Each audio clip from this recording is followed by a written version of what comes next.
আসসালামু আলাইকুম, সবাই কেমন আছেন? যারা যারা ফেসবুক পেজ এবং ইউটিউব চ্যানেল থেকে দেখতেছেন তাদের জন্য শুভকামনা রইল। আজকে সার্বিয়াতে রবিবারের বন্ধের দিন, তো একটু বেলগ্রেডে ঘুরতে গিয়েছিলাম। বেলগ্রেডে এত এত স্থাপনা রয়েছে, আসলে নতুন, আমরা আসলে জানি না। তো আজকে আসলে যাওয়ার পরে এত এত সুন্দর জায়গা ছিল, ঘুরে শেষ করতে পারিনি। তো ভাবলাম যে আপনাদের জন্য একটু দেখাই যে আসলে জায়গাগুলো অসম্ভব সুন্দর। ধরতে গেলে এই দেশটাকে আসলে অশ্লীলতার দেশ বলা হয়।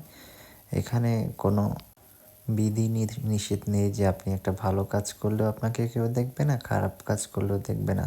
তো আজকে ঘোরার পরে বুঝতে পারলাম অনেক খারাপ কিছু চোখের সামনে পড়েছে, কিন্তু সেগুলোকে ইগনোর করে আমি ভিডিও মেক করেছি। এখন যে স্থাপনার মধ্যে যাচ্ছি সেটা অনেক পুরনো একটা স্থাপনা, কিন্তু দেখে মনে হবে না যে পুরনো স্থাপনা, এখানে মনে হয় সব কিছু নতুনেরই মতো। তো প্রায় এটা মাটি থেকে অনেক উঁচুতে আমরা উঠে গেছি। তো একটু পরে অনেক সুন্দর একটা জায়গা, এটা অনেক উঁচুতে, পাশে একটা নদী অবস্থিত।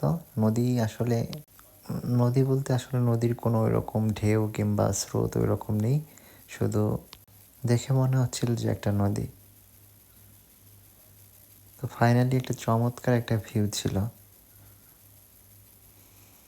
এটাই মূলত সার্বিয়ার বেলগ্রেড।